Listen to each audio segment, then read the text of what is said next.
querido irmão, minha querida irmã, essa manhã preciosa, você que está reunido com sua família, em sua casa, para prestar culto ao Senhor. Queria que você abrisse a sua Bíblia em Salmo 34. Salmo 34, provai que o Senhor é bom. Assim diz a palavra do Senhor. Bendirei o Senhor em todo o tempo. O seu louvor estará sempre nos meus lábios. Gloriar-se-á no Senhor a minha alma. Os humildes o ouvirão e se alegrarão. Engrandecei ao Senhor comigo, e todos a uma lhe exaltemos o nome. Busquei o Senhor e ele me acolheu. Livrou-me de todos os meus temores. Amém. Amém. Vamos louvar o Senhor? Cantar o Senhor com alegria nessa manhã maravilhosa que Ele nos deu. Vamos cantar um outro salmo, que é o Salmo 96. Cantai ao Senhor. Você com sua família nessa manhã, todos numa só voz, num só coração. Cantai ao Senhor um cântico novo. Cantai ao Senhor todas as terras. Cantai ao Senhor, bendizei o seu nome. Proclamai a sua salvação. Anunciai entre as nações as suas obras, entre todos os povos as suas maravilhas. Porque grande é o Senhor e muito digno de ser louvado, mais temível do que os falsos deuses. Glória e majestade estão diante dele, força e formosura no seu santuário. Glória e majestade estão diante dele, força e formosura no seu santuário.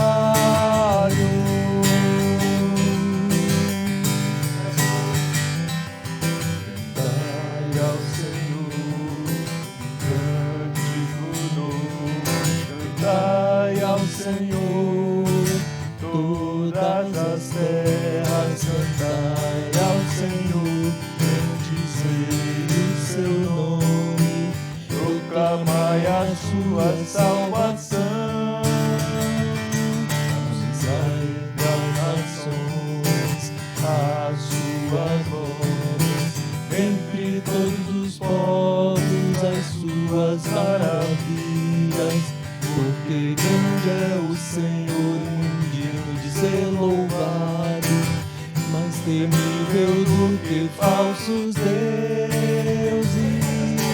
Glória e majestade estão diante dele, força e formosura no seu santuário. Glória e majestade estão diante dele, força e formosura no seu santuário.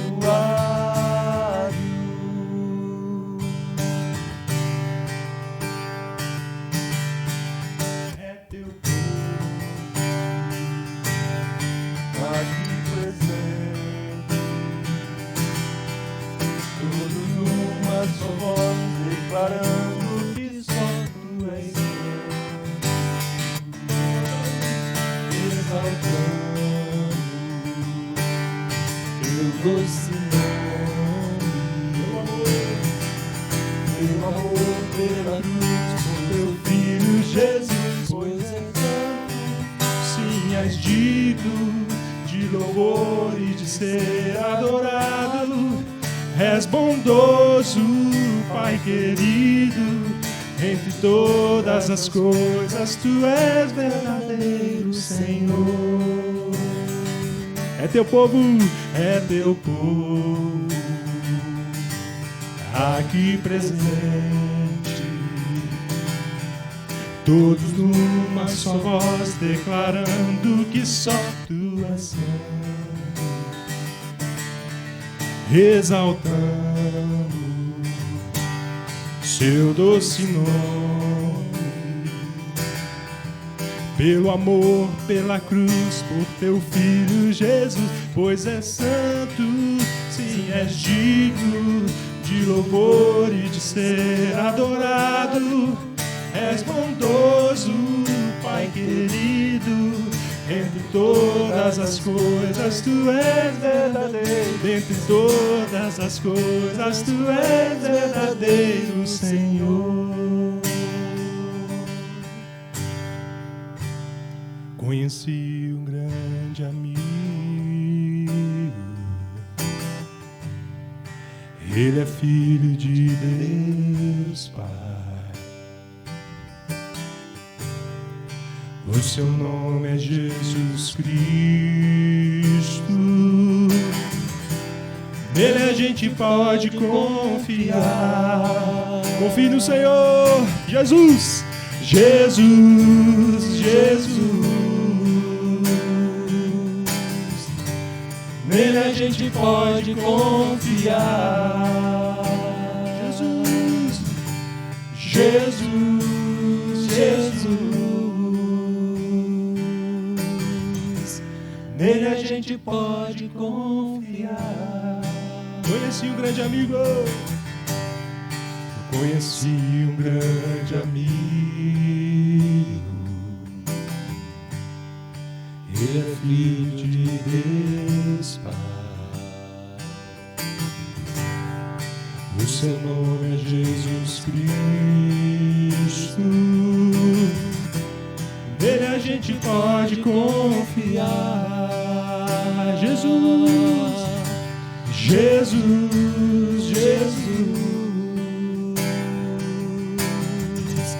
Nele a gente pode confiar. Só em Jesus confiamos. Jesus, Jesus. Nele a gente pode confiar. Nele a gente pode confiar. Deus enviou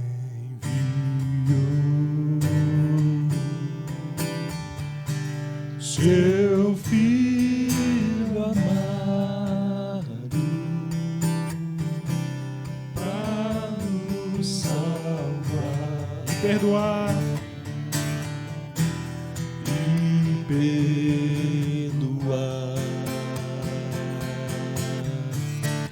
Na cruz morreu. Só igreja. Por meus pecados,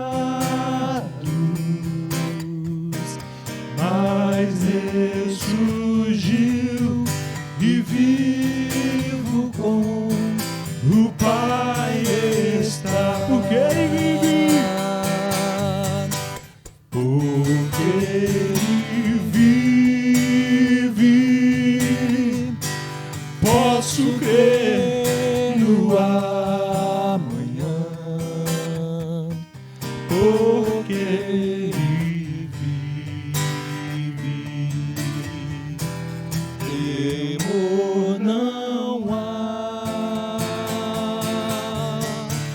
mas eu bem sei, eu sei que a minha vida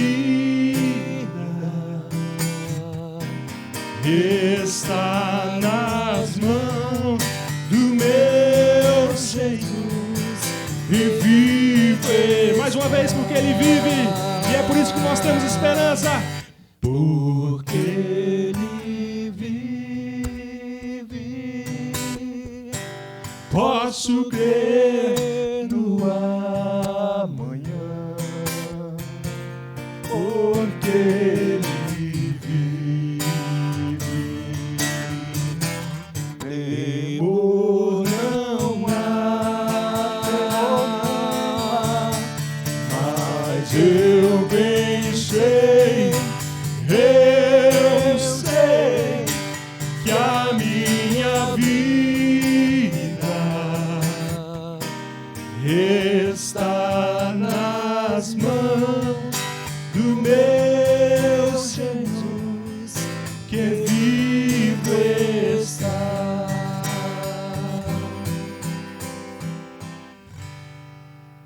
Santo Deus, nós te louvamos essa manhã porque Tu és o nosso Senhor, porque sabemos que o Senhor tem o domínio sobre todas as coisas, que o Senhor guarda o seu povo.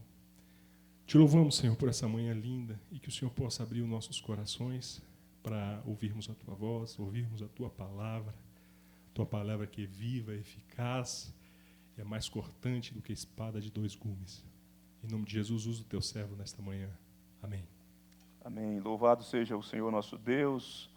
Eu desejo que a paz, a graça do nosso amado Salvador Jesus Cristo sejam abundantes, multipliquem-se sobre a sua vida e sobre a sua amada e querida família. Antes de ler o texto da Sagrada Escritura, eu quero lhe dizer que, embora nesse texto, ou nesse contexto, melhor dizendo, de reclusão, de quarentena, que o nosso Cada Dia do mês de abril já está disponível e é um tema muito oportuno para aquilo que a gente tem vivido, né? O tema do Cada Dia é fé em meio ao sofrimento. Fé em meio ao sofrimento, produzido pelo reverendo Rodrigo Leitão, e é um texto precioso, baseado no livro de Jó. Então, um texto muito oportuno. E eu sei que você está em casa e deve permanecer em casa, mas amanhã,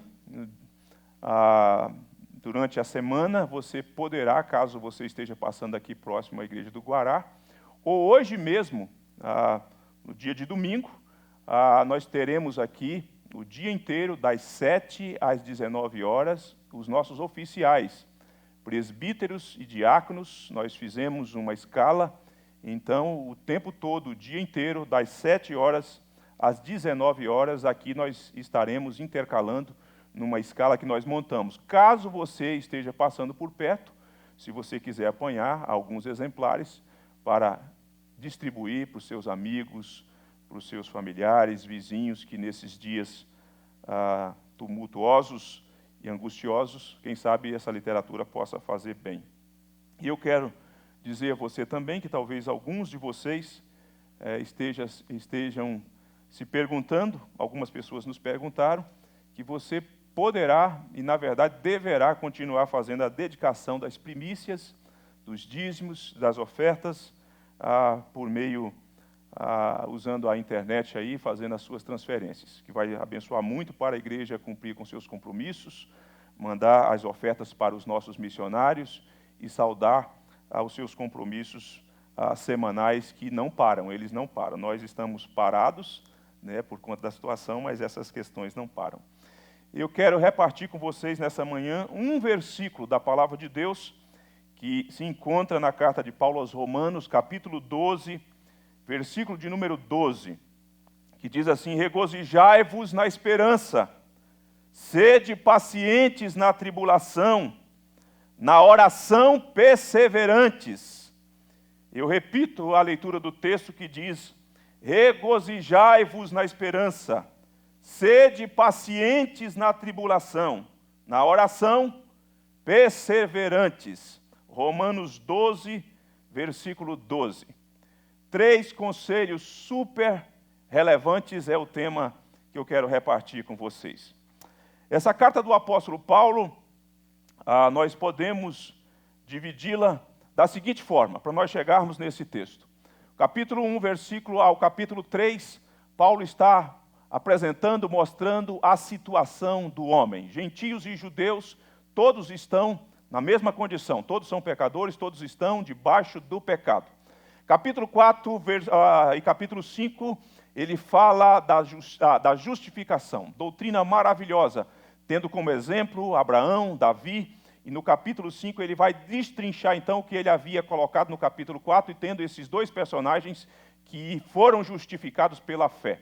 Capítulo 6, capítulo 7 e capítulo 8, ele trata da doutrina da santificação, mostrando que existe uma tensão, um dilema que se instala na nossa alma: o bem que eu quero fazer eu não faço, o mal que eu não quero eu faço, e falando que esse processo da santificação se dá assim. E no capítulo 8, embora tenha parte da doutrina da santificação, tem também a doutrina que dá segurança ao crente, do grande amor de Deus, que em Cristo Jesus nós somos mais do que vencedores, e que, portanto, não temos por que temer, Louvado seja o Senhor nosso Deus. Capítulo 9, 10 e 11, ele vai falar então da doutrina da predestinação, doutrina que contempla também a eleição. E depois de finalizar então a doutrina da predestinação, capítulo 11, Paulo está assim como que extasiado diante dessa verdade gloriosa, profunda, maravilhosa, e ele termina o capítulo 11 falando: ó profundidade da riqueza, tanto da sabedoria como do conhecimento de Deus, quão insondáveis são os seus juízos e quão inescrutáveis os seus caminhos. Quem, pois, conheceu a mente do Senhor? Ou quem foi o seu conselheiro? Ou quem primeiro deu a ele para que lhe venha a ser restituído? Porque dele, por meio dele, para ele são todas as coisas, a ele, pois, a glória eternamente. Amém. Então, diante dessa verdade gloriosa da eleição, Paulo termina assim, com a alma deleitosa, com a alma agradecida diante dessa verdade.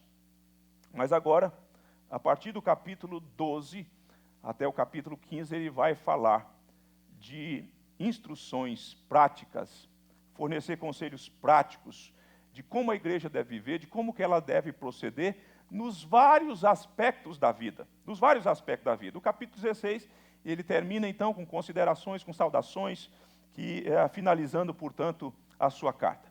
Nós estamos no capítulo 12 que trata desses elementos que são de cunho mais práticos. Não que nos capítulos que antecederam não tenha elementos práticos. A boa doutrina, a teologia, traz elementos práticos. Mas aqui, de modo mais pormenorizado, ele trabalha com esses elementos práticos. E dos muitos, eu selecionei este versículo, que penso que ele é muito oportuno para esse tempo em que nós estamos vivendo. Regozijai-vos na esperança, sede pacientes na tribulação, na oração perseverantes.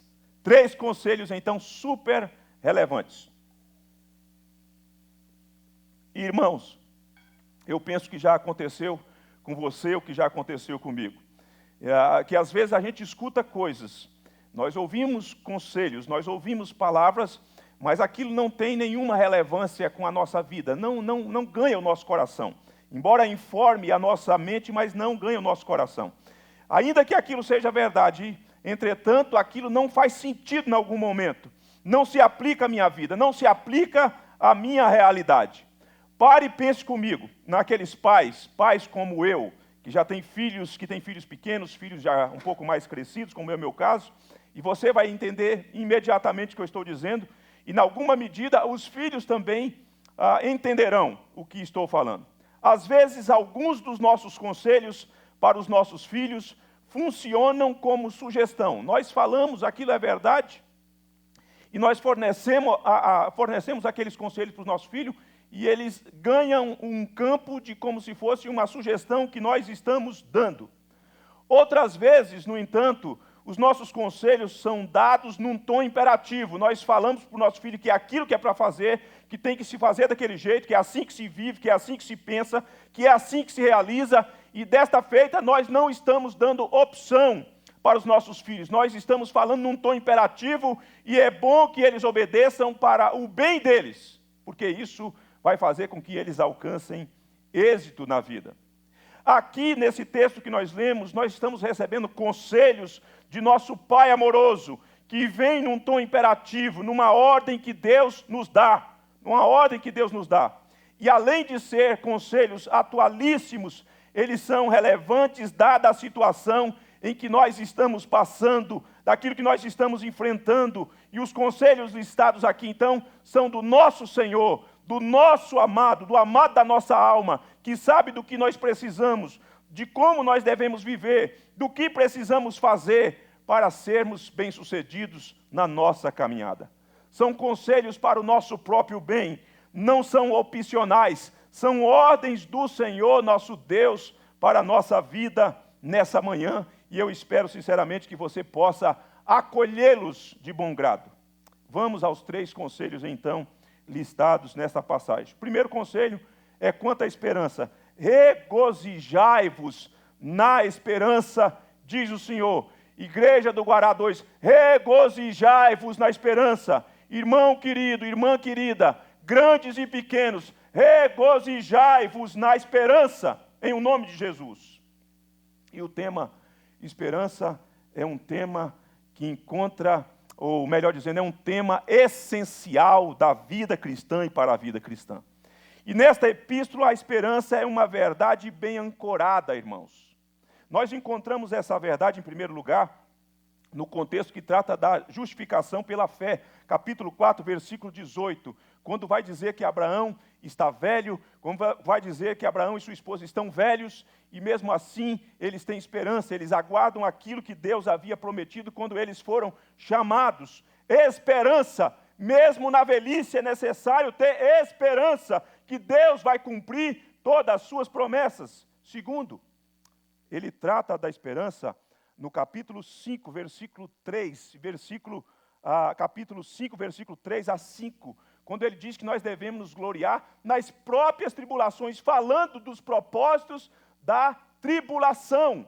E ele vai dizer que a esperança é derramada em o nosso coração. Deus derrama esperança no coração do crente quando ele enfrenta situações difíceis. Terceiro lugar, nessa carta, ela está presente onde fala da nossa salvação. E esse eu preciso ler com vocês na íntegra. Capítulo 8, versículo de número 24 e versículo 25. Esperança. Porque na esperança fomos salvos, diz a palavra de Deus. Ora, esperança que se vê não é esperança, pois o que alguém vê, como espera? Mas se esperamos o que não vemos, com paciência o aguardamos. Fomos salvos na esperança. Na esperança. Fomos salvos na esperança. E essa verdade da esperança de Deus, além de estar ancorada nessa carta em que Paulo nos deixou como palavra de Deus, ela está amplamente nas Escrituras do Antigo Testamento. Os Salmos, por exemplo, são fartos. Cito aqui alguns textos que penso que são preciosos para essa manhã. Em primeiro lugar, o Salmo 9, versículo 18, diz assim: pois o necessitado não será para sempre esquecido. A esperança dos aflitos não se há de frustrar perpetuamente. Os aflitos, os justos, a esperança dessas pessoas que foram alcançadas pelo Evangelho, essa esperança não há de frustrar ou de ser frustrada perpetuamente. Salmo 39, versículo 7 diz assim: e eu, Senhor, que espero? Tu és a minha esperança. Nós esperamos no Senhor, nossa esperança está no Senhor. Em terceiro lugar, Salmo 71, versículo 5, pois tu és a minha esperança, Senhor Deus, a minha confiança desde a minha mocidade. Louvado seja o Senhor. E um texto maravilhoso, irmãos, que eu gosto muitíssimo. Salmo 146, versículos 5 e 6. Bem-aventurado aquele que tem o Deus de Jacó por seu auxílio, cuja esperança está no Senhor seu Deus. Quem é Ele? Que fez os céus, a terra, o mar e tudo que neles há, e mantém para sempre a sua fidelidade. Se você tem esperança no Senhor, você é um bem-aventurado, você é uma pessoa feliz. Louvado seja Deus. Outras passagens sobre esse tema, Provérbios, capítulo 10, versículo 28, a esperança dos justos é alegria, diz o texto, a esperança do justo jamais será frustrada, Provérbios 23, 18, 24, 14.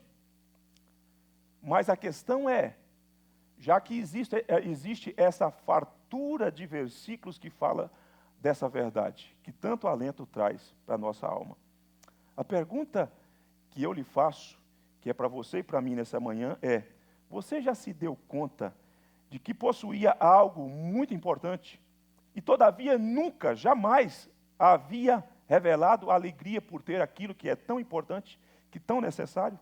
Você já teve essa sensação? Já teve esse tipo de experiência?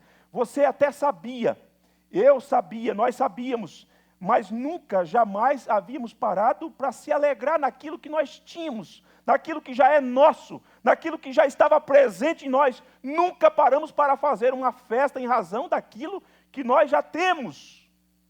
Regozijai-vos na esperança. É o texto, é o conselho para a nossa vida nessa manhã. O cristão, ele já tem esperança, ele não terá esperança, ele já tem esperança. E isso faz dele uma pessoa distinta. O apóstolo Paulo, escrevendo a sua carta aos Tessalonicenses, na primeira carta, capítulo 4, versículo 13, em que os cristãos estavam abatidos porque os seus entes queridos tinham morrido e eles pensavam que aqueles que tinham morrido estavam em desvantagem. Paulo escreve a carta dizendo o seguinte: não queremos, porém, irmãos, que sejais ignorantes com respeito aos que dormem, para não vos entristecerdes como os demais que não têm esperança. Quem tem ausência de esperança são aqueles que ainda estão distante de Cristo. Os crentes já têm esperança, não são como os demais. Eles não são melhores do que os demais seres humanos, mas também não são como os demais, porque o que faz do cristão ser diferente é o fato de que ele recebeu esperança. Viva a esperança. O crente já tem esperança. Ele a recebeu quando ele foi regenerado pelo Espírito Santo. O apóstolo Pedro, escrevendo a sua primeira carta, a primeira de Pedro, ele diz o seguinte: bendito Deus e Pai de nosso Senhor Jesus Cristo, que segundo a sua muita misericórdia, nos regenerou para uma viva esperança, mediante a ressurreição de Jesus Cristo dentre os mortos, para uma herança incorruptível, sem mácula, imarcessível, reservada nos céus, para vós outros que sois guardados pelo poder de Deus, mediante a fé, para a salvação preparada para revelar-se no último tempo. Nisso exultais, embora no presente, por breve tempo, sejais, ou se necessário, sejais contristados por muitas provações. Quando o cristão foi regenerado, quando Deus nos deu nova vida em Cristo, Ele nos regenerou para uma viva esperança. Veja só que a viva esperança da qual nós estamos sendo ordenados nessa manhã, a se alegrar, a se regozijar, a ter contentamento na esperança, é algo que foi gerado pelo próprio Deus. Foi Deus quem nos deu uma viva esperança. E ela está conectada com aquilo que vai acontecer, quando o texto diz o seguinte: para a salvação preparada, para revelar-se no último tempo. Nós já temos esperança e aguardamos o último tempo, o último dia, quando então todas as coisas hão de se concretizar e serão todas consumadas. Já temos esperança. Deve, portanto, o cristão regozijar-se no Senhor, em razão do que tem já.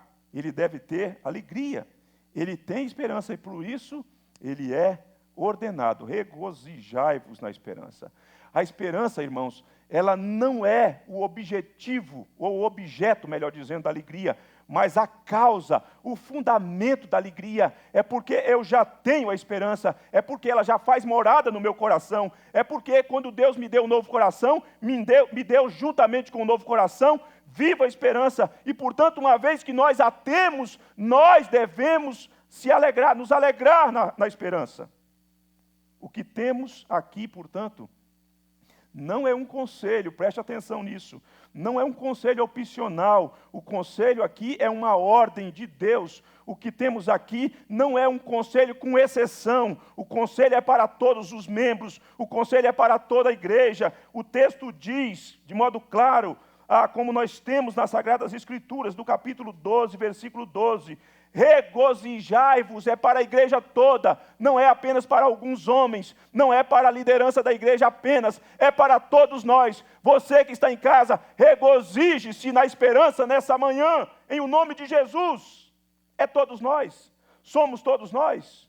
Todos os membros são ordenados a se alegrarem na esperança. Todos os membros que nasceram de novo já estão habilitados a ter alegria na esperança. Você já recebeu nova vida, portanto, alegre-se com a esperança que você recebeu do Senhor nosso Deus.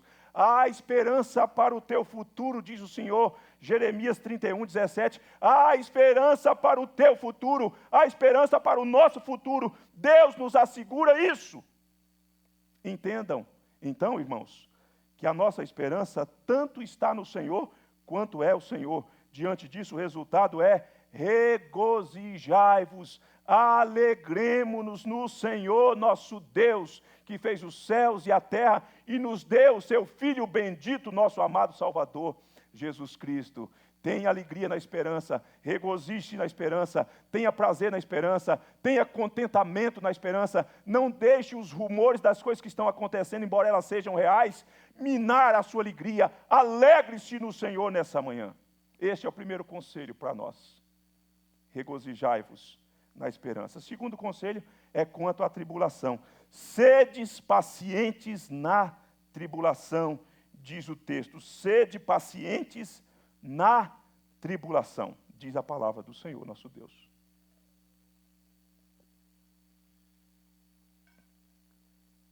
Eu quero te dizer uma coisa e que você sabe.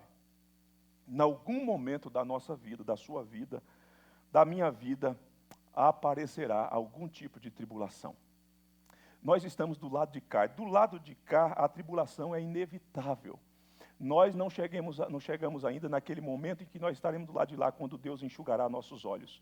Quando nós habitaremos a terra, novos céus, nova terra, onde reina a justiça, a paz e o amor, e essas inquietações não farão mais parte da nossa vida. As aflições ficarão do lado de cá, mas nós ainda estamos do lado de cá. E do lado de cá a tribulação chega. O crente depara com tribulação interna, no coração, na alma, mas depara-se também com tribulação externa, aquelas que estão fora de nós, aquelas que estão à nossa volta, aquelas que surgem dentro das circunstâncias da vida, das situações e das adversidades da vida. Nós enfrentamos tribulação. Nós somos consolados para consolar gente que enfrenta tribulação. Nós somos agraciados com Deus para que, quando encontrarmos pessoas que enfrentam as suas aflições, sermos agentes de Deus. Mas nós também somos atribulados aqui neste mundo. E eu penso que esse conselho, então, ele é muitíssimo relevante, ele é super relevante nessa manhã. Sede pacientes na tribulação. Deixa eu te dizer uma coisa, foi o nosso amado Salvador, Jesus Cristo, numa conversa bem particular com os seus discípulos, no capítulo de número 16, e finalizando o capítulo, ele disse estas palavras: estas coisas vos tenho dito para que tenhais paz em mim.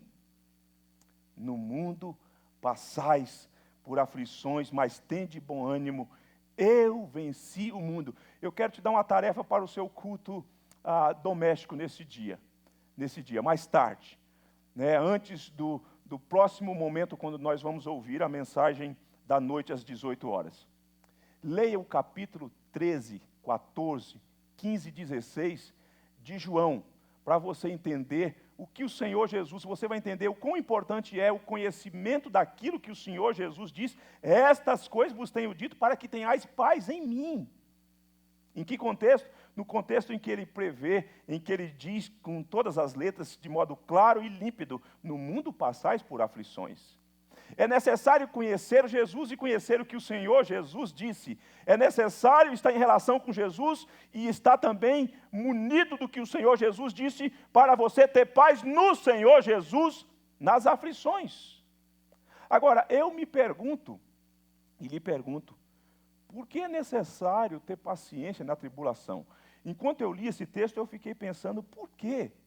Por que o Senhor Deus quer que tenhamos paz na tribulação? Por que será? E eu penso, irmãos, que é porque na tribulação nós corremos o risco de efetuar algumas bobagens, de fazer escolhas atrapalhadas, de dizer coisas que nós não devíamos dizer, de murmurar, de até mesmo blasfemar. Nós corremos o risco de naufragarmos no momento de tribulação, de ficarmos tão abatidos, tão solapados pelas ondas bravias do mar, de não termos como nos manter. Daí é preciso, daí é necessário tribulação. Às vezes nós temos uma tribulação relacional, uma tribulação que se instala na nossa casa, na relação marido e mulher, na relação pais e filhos, e aí nós precisamos de paciência nas tribulações relacionais, para não dizer às pessoas que nós amamos o que nós não devemos dizer, para não sermos ríspidos, para não sermos duros. É preciso paciência na tribulação. tribulação física, quando um diagnóstico chega, quando uma doença aparece e nós vamos definhando, perdendo o vigor, perdendo a alegria. Nessas horas é necessário paciência na tribulação para não murmurar, para não blasfemar contra o Senhor, para não criticar os decretos de Deus. É necessário paciência, muita paciência na tribulação. Paciência no que diz respeito à tribulação relacionada à questão econômica. Irmãos, eu já escutei por vídeos, mensagens, textos por aí afora, que no mundo e no Brasil, nesse tempo em que o mundo vai entrando em colapso econômico, pessoas estão desesperadas, pessoas estão perdendo a alegria de viver, porque elas foram tomadas pela impaciência, pelo desespero. É necessário paciência na tribulação. Uma tribulação pode surgir por conta de perseguição, por conta do testemunho do Evangelho, situações hostis podem acontecer. Nessa hora é necessário paciência para não negar a fé, para não abandonar os valores do reino. É necessário ter paciência, sede pacientes na tribulação.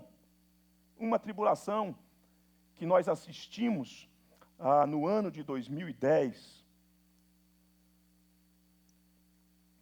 quando uma mina em São José, no Chile, desabou, deixando soterrados 33 mineiros numa profundidade de quase 700 metros.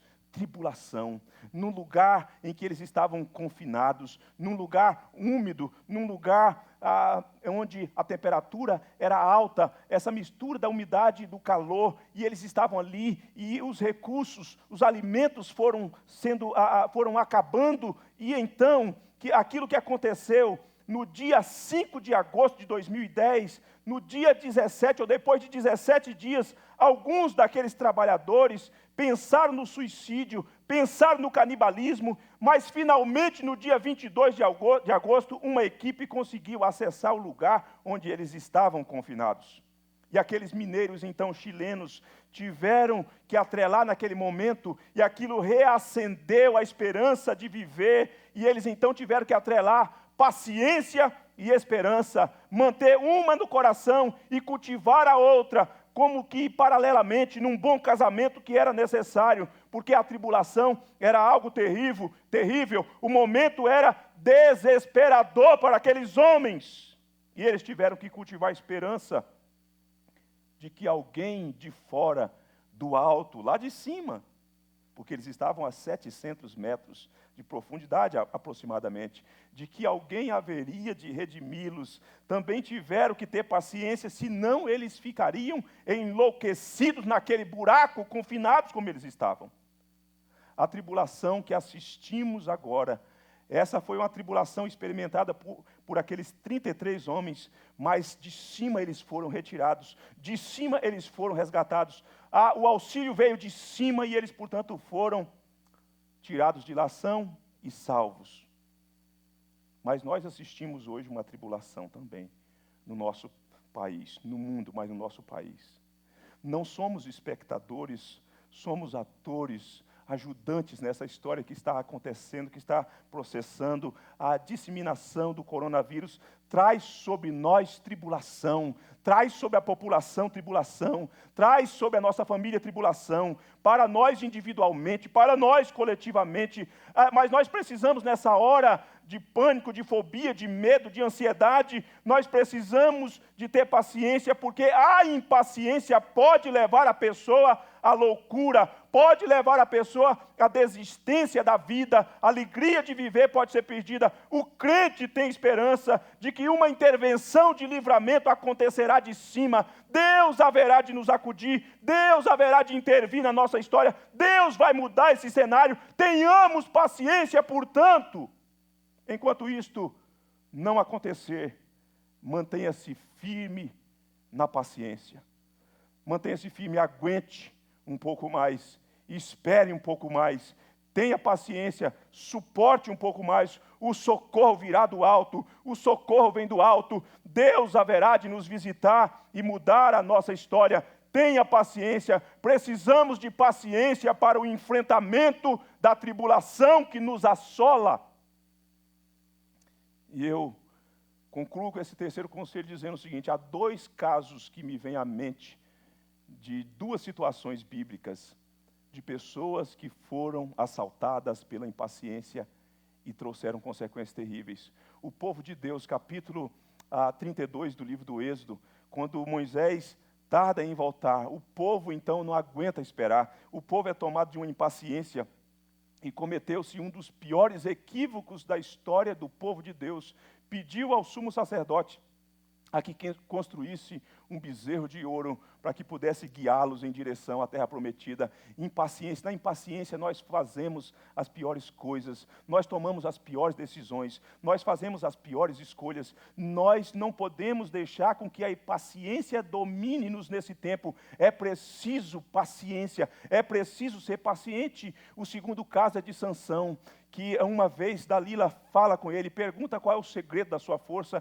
Ele diz uma coisa e não é bem aquilo. Depois, no segundo momento, ele diz outra coisa e não é aquilo. Mas à medida que ela vai perguntando e dizendo que ele não tem amor para com ela, diz a Bíblia que Sansão foi assaltado, dominado por uma impaciência, e foi uma tragédia para a vida de Sansão. Nessa hora, querido irmão, é hora de ser paciente, é hora de sossegar, é hora de aquietar-se no Senhor. Acolha o segundo conselho de Deus: sede pacientes na tribulação, em o nome de Jesus.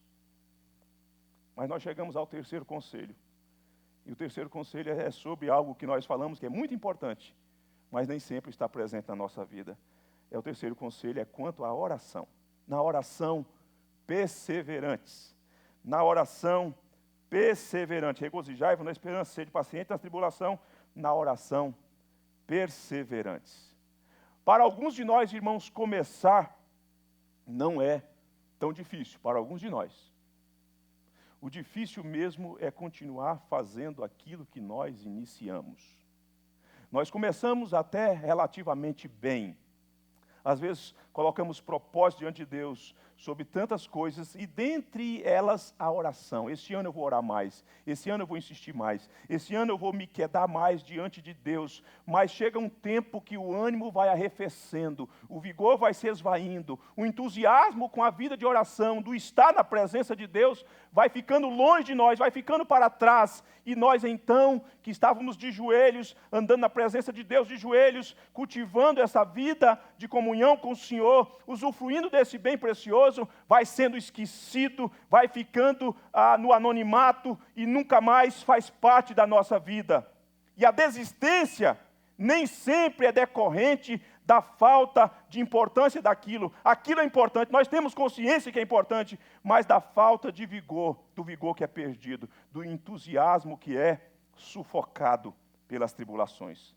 A oração para o cristão é um bem precioso, é um meio de graça, é o que mais nos aproxima do transcendente, é a oração. Se tem um elemento na vida cristã que mais nos aproxima de Deus, que aproxima a terra dos céus, que aproxima o pequeno do grande, é a oração. Na oração nos aproximamos de Deus, na oração entramos na presença de Deus, pela mediação de Jesus. Mas tantas vezes a oração perseverante não faz parte das nossas práticas, não faz parte da nossa devoção, não faz parte mais da nossa vida devocional. E Deus nos diz nessa manhã: sede perseverantes, perseverai na oração, insistam com Deus em oração. São muitos os imperativos quanto à vida de oração.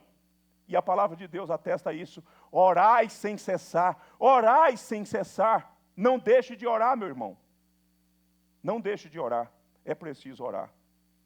A vida de oração do profeta Elias é algo magnífico. Há muitos personagens, você sabe disso. Nosso amado Salvador era um homem de oração. Ele ensinou sobre oração não só pela fala, mas pelo exemplo. Ele era um homem de oração. Ele ensinou como orar. Ele ensinou a quem buscar em oração. Ensinou que a oração deve ser perseverante, deve ser o tempo todo. Nós devemos insistir com Deus em oração, não apenas para pleitear as bênçãos de Deus, mas porque é deleitoso, é um canal pelo qual nós nos comunicamos com o nosso Pai amoroso. Elias era homem de oração. A Bíblia diz na carta de Tiago: Elias era homem semelhante a nós, sujeito aos mesmos sentimentos, e orou com instância para que não chovesse sobre a terra. E por 3 anos e 6 meses não choveu. E orou de novo, e o céu deu chuva, e a terra fez germinar os seus frutos. Mas essa segunda parte, onde está essa segunda parte? A primeira parte que Elias orou está no capítulo 17 do primeiro livro dos Reis. E a segunda parte de que ele orou de novo depois de 3 anos, um pouco mais de 3 anos, 3 anos e 6 meses sem chuva, ele voltou a orar. E nessa segunda parte, nós vemos que há insistência e perseverança do profeta Elias. O profeta foi um homem de Deus, sua vida de oração era perseverante. E essa segunda parte está no capítulo 18 do livro dos Reis, no versículo 42 a 46. E eu quero ler com você, que diz assim: subiu Acabe a comer e a beber. Em tempo de crise, o rei foi comer e beber. O homem de Deus, o profeta, entretanto, diz assim: Elias, porém, subiu ao cimo do Carmelo e, encurvando para a terra, meteu o rosto entre os joelhos e disse ao seu moço: sobe e olha para o lado do mar. Ele subiu, olhou e disse: não há nada, não há nada. Então lhe disse Elias: volta. E assim por 7 vezes. 7 vezes, irmãos. A 7ª vez, diz o moço: eis que se levanta do mar uma nuvem pequena como a palma da mão de um homem. Oração perseverante do profeta.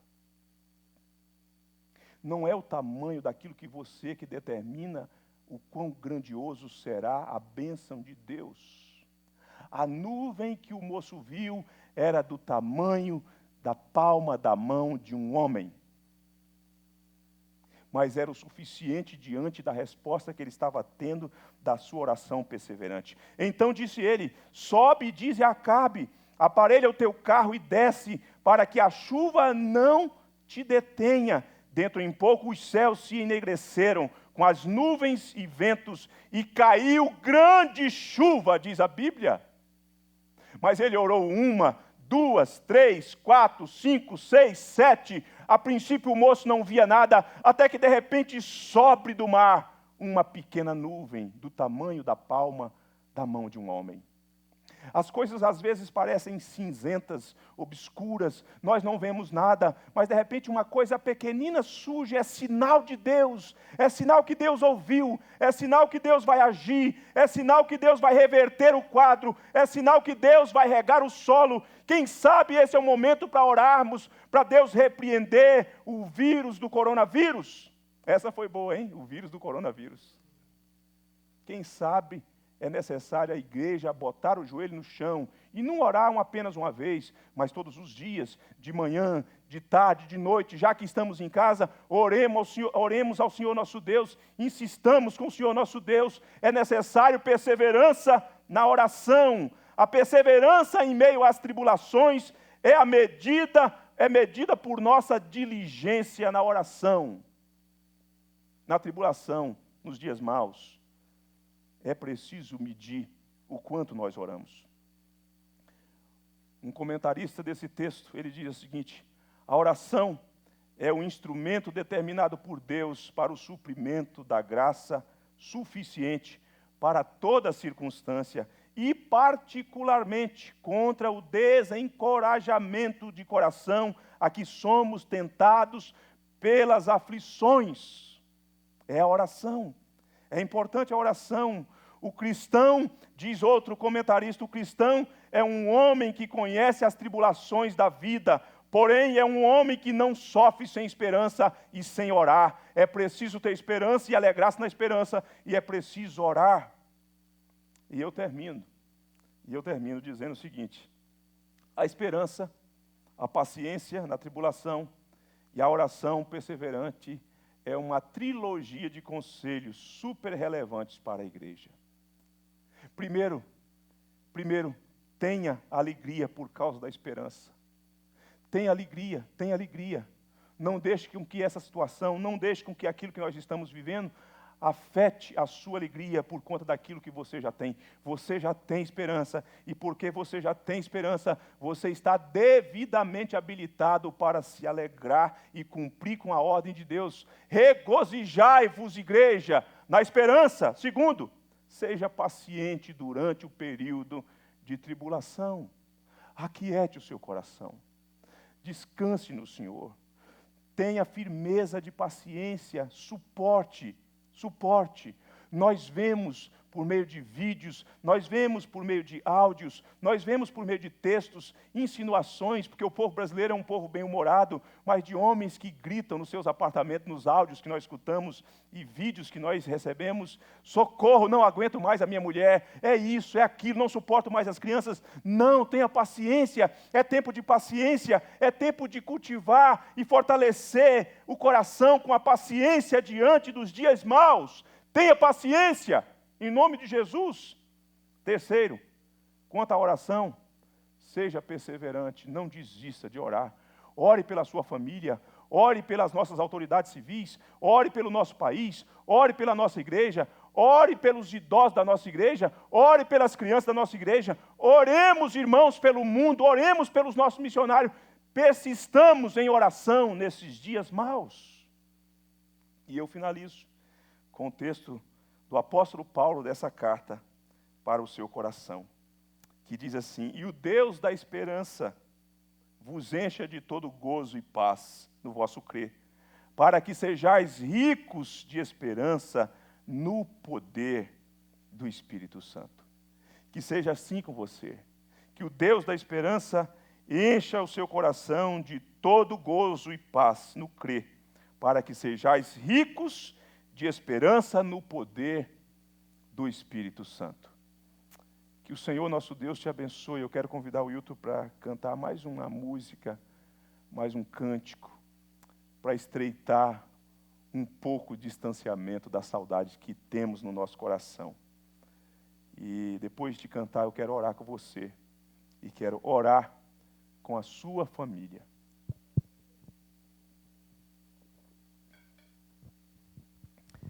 Eu não vejo a hora em que nós, pela graça de Deus, estaremos juntos. Está chegando o tempo em que vamos estar juntos. Deus haverá de ser propício a nós. Deus levantará o seu rosto gracioso. Deus vai nos contemplar. E brevemente, em o nome do Senhor Jesus, nós estaremos juntos aqui. Vai ser um tempo de celebração, de gratidão, de louvor a Deus. Vai ser um dia, seja qual for o dia, qual for o domingo, nós vamos ter a participação com o sacramento da ceia. Vai ser um dia maravilhoso. Esse tempo é um tempo que faz com que a gente valorize um pouco mais, entenda um pouco melhor o que é o culto público. Vamos cantar com o Hilton, depois eu vou orar com você. Não tenha sobre ti um só cuidado, qualquer que seja, pois somente um seria muito para ti. É meu, somente meu, todo o trabalho, e o teu trabalho é descansar em mim. É meu, somente meu, todo trabalho, e o teu trabalho é descansar em mim. Não temas quando enfim, não temas quando enfim tiveres que tomar decisão. Entrega tudo a mim, confia de todo o coração. É meu, somente meu, todo o trabalho, e o teu trabalho é descansar em mim. É meu, somente meu, todo o trabalho, e o teu trabalho é descansar em mim. Ó Deus bendito, em o nome do Senhor Jesus, que os teus bons conselhos, que os teus preciosos conselhos sejam acolhidos nesta manhã pela tua igreja. E como filhos e filhas que somos do Deus eterno, que conhece todas as coisas, que sabe o que é melhor para nós, nós sejamos diligentes, nós acolhamos de bom grado esses conselhos. Ah, Deus, que nessa manhã nós cultivemos a alegria na esperança. Esperança que o Senhor nos deu, esperança que o Senhor derramou no nosso coração. Esperança que é o Senhor e que foi dada pelo Senhor. Ó Deus, mas também nós recebemos de bom grado o conselho no que diz respeito à necessidade da paciência na tribulação. Ah, Deus, há muitas pessoas inquietas, muitas pessoas assaltadas pela impaciência nesse tempo. Meu Deus, tenha misericórdia de nós. Tenha misericórdia de nós, que nós nos aquietemos no Senhor, que nós descansemos no Senhor, que aqui como cantamos, o nosso trabalho é descansar em Ti, é confiar em Ti. A história é Tua, os dias são Teus, as circunstâncias também, tudo quanto existe é Teu, Senhor. Então o Senhor pode dar uma guinada nisso e mostrar para nós que efetivamente quem conduz todas as coisas é o Senhor nosso Deus. Oh Deus, livra-nos da impaciência. Que sejamos, ó Pai, também diligentes no que diz respeito à oração. Este bem precioso pelo qual nos aproximamos de Ti pela mediação de Jesus. Pleiteamos diante do Teu trono as Tuas bênçãos. Que a Tua igreja nesses dias cultive essa vida de oração. Não desista de orar. Ore o tempo todo, em toda e qualquer situação. Que os pais possam conduzir os seus filhos nesses dias trevosos, difíceis, para que eles aprendam desde a tenra idade o quão bom, o quão precioso é buscar a Tua face. Não porque o Senhor pode nos dar bênçãos, embora isso seja verdade, mas porque é bom estar na Tua presença. É bom falar com o Senhor e saber que o grande escuta o pequeno, o poderoso escuta o fraco. Aquele que é feliz em si mesmo, escuta aquele que tantas vezes enfrenta momentos de infelicidade. Aquele que é santo e puro de olhos, se inclina para ouvir a oração do pecador. Ah, Senhor nosso Deus, ensina-nos a orar, ensina-nos a buscar a Tua presença perseverantemente. Nos alegramos, ó Deus, nessa manhã, com a bênção da presença dos meus irmãos aqui, do Mozaniel, do Néder, do Hilter, que estão aqui para servir o Senhor e servir a igreja do Senhor. Que a família da fé seja grandemente abençoada nesse dia. Oramos para que Tu concedas, ó Pai, sabedoria aos cientistas que estão na busca de uma vacina para a população do mundo e do Brasil. Dê sabedoria. Faz parte do mandato, ó Deus, cultural assim proceder. Ó Deus, oramos para que o Senhor Deus oriente as nossas autoridades. Há tantas desavenças nos discursos, tantos desencontros, num tempo tão difícil em que o povo já começa a gemer, Senhor. Gemer pelo medo, gemer por conta da questão econômica que amedronta a todos nós. Mas, Senhor Deus, em nome de Jesus, dê sabedoria aos nossos governantes, às autoridades civis, porque elas são e foram constituídas pelo Senhor nosso Deus. Abençoe-nos, ó Deus, e que a graça do nosso grande Deus Salvador Jesus Cristo, que o amor de Deus nosso Pai, a comunhão e a consolação do Espírito Santo repousem sobre toda a família IPG2 e sobre todo o povo de Deus espalhado por toda a terra, agora e sempre. Amém. Deus te abençoe grandemente e às 18 horas nós teremos mais em nome de Jesus. Amém.